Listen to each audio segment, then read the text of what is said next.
নমস্কার বন্ধুরা, আমি শিখা মুখার্জি, শিখা মুখার্জিস আর্টিস্ট্রি পার্ট 2। এটা আমার গল্প পাঠের ইউটিউব চ্যানেল। এই চ্যানেলে আমি বিভিন্ন সাহিত্যিকের লেখা গল্প পাঠ করে থাকি। আজকে আমি একজন নতুন সাহিত্যিক, তার লেখা একটা গল্প পাঠ করছি। বইয়ের নাম স্মৃতির সরণি বেয়ে, লেখকের নাম অমিত বন্দ্যোপাধ্যায়, আর তার গল্পের নাম জীবিকার রকম ফের। ভীষণ খারাপ লাগে সংলাপের। কিছুতেই একটা চাকরি জোগাড় করতে পারছে না। পড়াশোনায় খুব ভালো না হলেও মন্দ ছিল না। প্রথম শ্রেণীতে বিকম অনার্স পাশ করেছে। ওর বাবা একটা প্রাইভেট কোম্পানিতে চাকরি করতেন, 3 মাস হলো অবসর নিয়েছেন। মাসে মাত্র 1,500 টাকা পেনশন ও জমানো কিছু টাকার সুদ দিয়ে কোনো রকমে সংসারটা চলছে। বোনটা ইংলিশ অনার্স নিয়ে পড়ছে। নিজের হাত খরচের জন্য 2-4টে টিউশন করে সংলাপ। সে বাংলা মিডিয়ামের ছাত্র, তার ওপর অঙ্কে ভালো নয়, ফলে 7-8-এর বেশি পড়াতে পারে না। এখন ভাবে ছোট থেকে অঙ্কটা ভালো করে করলে অন্তত এই টিউশনের অভাব হতো না। খেলাধুলাতেও ভালো ছিল সংলাপ, কিন্তু সেখানেও কিছু হলো না। রাগে দুঃখে খেলাই ছেড়ে দিয়েছে। কলকাতার ফুটবল মাঠে নাম করতে গেলে ট্যালেন্টের পাশে আরও অনেক কিছু লাগে, এটা খুব ভালো বুঝে গেছে সে।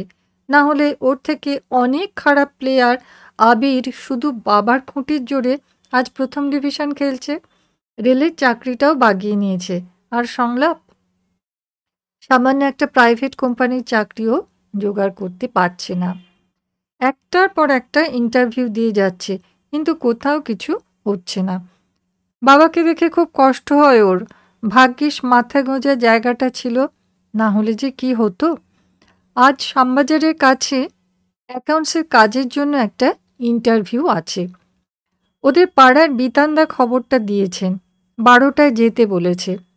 10টা নাগাদ সাদা জামা ব্লু জিন্স পরে হাতে ফাইল নিয়ে রাস্তায় বেরুলো সংলাপ। 11:30 নাগাদ ওই অফিসে পৌঁছে দেখল তার মতো 50 ছেলে এসেছে ইন্টারভিউ দিতে, পোস্ট মাত্র একটা। শুনল ম্যানেজারের শালাও নাকি ইন্টারভিউ দিতে এসেছে। মনে হচ্ছিল কি হবে ইন্টারভিউ দিয়ে, তার থেকে বাড়ি ফিরে যাওয়া ভালো। 15 জনের পর ডাক এলো তার। ইন্টারভিউ বোর্ডে 3 জন বসে আছেন। মামুলি কিছু প্রশ্নের পর একটা ট্রায়াল ব্যালেন্স করতে দিলেন। এরপর বললেন নির্বাচিত হলে 15 দিনের মধ্যে ফোনে জানিয়ে দেওয়া হবে। সে বুঝল এটাও তার ভাগ্যে নেই। হাঁটতে হাঁটতে শ্যামবাজার 5 মাথার মোড়ে এলো। খিদেও পেয়েছে খুব, ইচ্ছে করছিল গোলবাড়ির কষা মাংস আর পরোটা খাওয়ার। কিন্তু বোনটার মুখটা মনে পড়ে গেল। মনে মনে ভাবল চাকরি পেলে বোনকে নিয়ে এসে দুজনে মিলেই একদিন খাবে। কি রে সংলাপ, না কতদিন পরে দেখলাম, কেমন আছিস? অনেকদিন পর স্বাগতমকে দেখে অবাক হয়ে গেল সংলাপ। কি সুন্দর চেহারা হয়েছে, চোখে রেব্যানের সানগ্লাস, দামি এনফিল্ডের বাইক, টাইট গেঞ্জি থেকে জিম করা বাইসেপস উঁকি দিচ্ছে। কোথায় যাচ্ছিস? আরে একটা ইন্টারভিউ দিতে এসেছিলাম, তবে হবে না। একটা মাত্র পোস্ট, তাও ম্যানেজারের শালাবাবুর জন্য সংরক্ষিত। তুই কি করছিস? ব্যবসা করছি। এখন কোনো কাজ নেই তো তোর? চল একটু আড্ডা মারি, কতদিন পর দেখা হলো। সংলাপ স্বাগতমকে যত দেখছে তত অবাক হচ্ছে। স্কুলের একেবারে ক্যাবলা ছেলেটা এত স্মার্ট হ্যান্ডসাম হয়ে গেল কি করে? চালচলন দেখে তো মনে হচ্ছে রোজগারপাতি ভালোই করে। স্কুল লাইফে তো অবস্থা ওদের থেকেও খারাপ ছিল। স্বাগতমের জোড়াজুড়িতে একটা রেস্টুরেন্টে গিয়ে বসলো দুজন। মুখ দেখে তো মনে হচ্ছে খিদে পেয়েছে তোর, কি খাবি বল? না না, শুধু চা বল, বাড়ি গিয়ে ভাত খাবো। ওয়েটারকে 2টো মটন বিরিয়ানি অর্ডার করে 555-এর প্যাকেটটা ওর দিকে বাড়িয়ে দিল স্বাগতম। না না, আমি সিগারেট খাই না। এখন তো মনে হয় আর খেলাধুলা করিস না, তাহলে স্মোক করতে অসুবিধা কোথায়? না রে, ওসব বিলাসিতা আমাকে মানায় না। বলবো না করেও কথাটা বলেই ফেলল সংলাপ। আমাকে একটা চাকরির ব্যবস্থা করে দিতে পারিস? নিশ্চয়ই পারি, তবে এই চেহারায় হবে না। মাস দুয়েক জিম টিম করে আমার মতো চেহারা কর, তবে ব্যবস্থা করে দেব। চাকরিতে চেহারা দিয়ে কি হবে? পেহলে দর্শনধারী বাদ মে গুণ বিচারি। বাবা রিটায়ার করে গেছেন, সংসার ঠিকমতো চলছে না, আর আমি এখন জিম করব? তুই স্কুলে আমাকে অনেক হেল্প করেছিলি, না হলে হয়তো মাধ্যমিকের গণ্ডিটাও পেরোতে পারতাম না। এই টাকাটা রাখ। তোকে দেখতে ভালো, খেলাধুলোও করতিস। আশা করি জিমে তোর কোনো অসুবিধা হবে না। বলে ওর হাতে একটা ভিজিটিং কার্ড ও 1010 টাকা জোর করে ওর পকেটে গুঁজে দিল স্বাগতম। অনেক না না করেও টাকাটা নিয়ে নিল সংলাপ। অনেক গল্পগুজব করে 4টে নাগাদ স্বাগতম বিদায় নিল। স্বাগতম দিলদরিয়া ছিল বরাবরই, তাকে ভালোও বাসত। যা টিফিনে আনতো ওকে না দিয়ে খেত না। তবে 10,000 টাকাটা একটু বেশি হয়ে গেল না?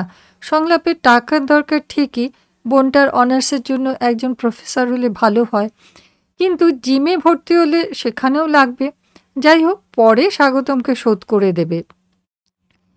বাড়ি ফেরার পথে জিমে কথা বলে এলো। ইন্সট্রাক্টর পরের দিন থেকেই শুরু করতে বললেন। বাড়িতেও 1 কেজি খাসির মাংস নিয়ে গেল।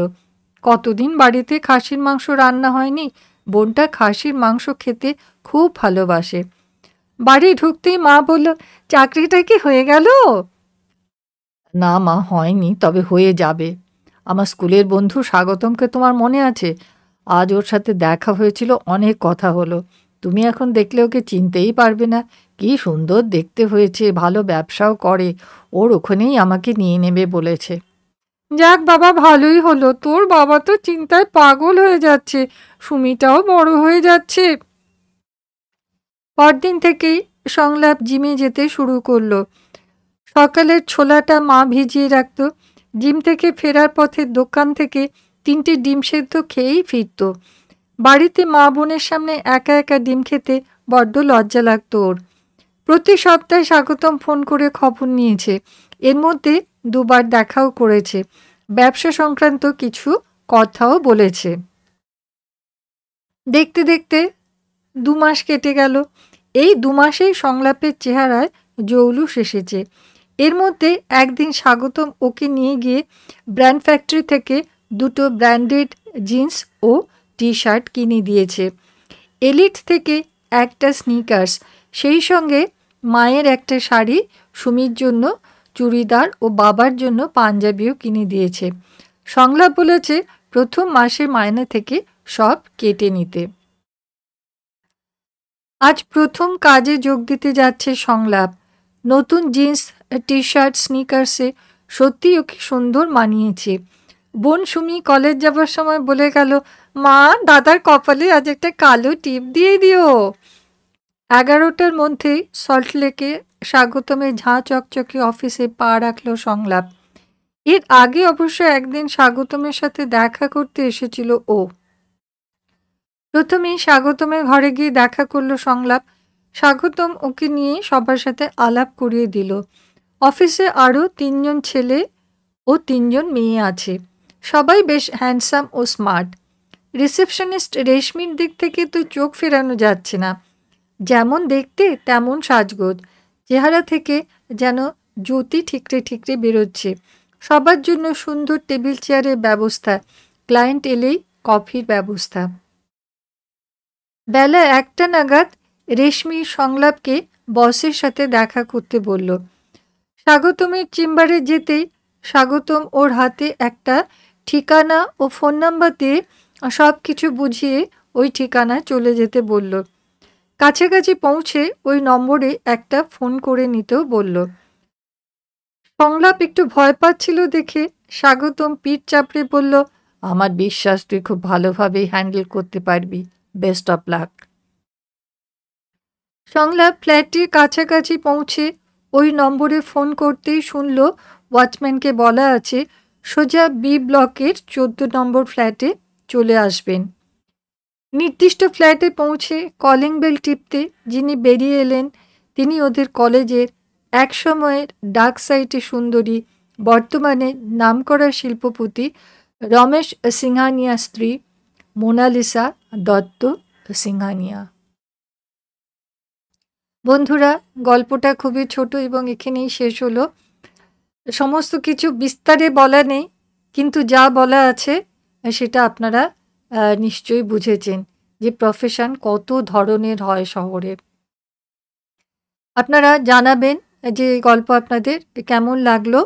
আর যদি নতুন লেখকদের গল্প ভালো লাগে আপনাদের, তাহলে সেটাও আমাকে জানাবেন। আমি তাহলে নতুন লেখকদের গল্প আপনাদের পাঠ করে শোনাবো।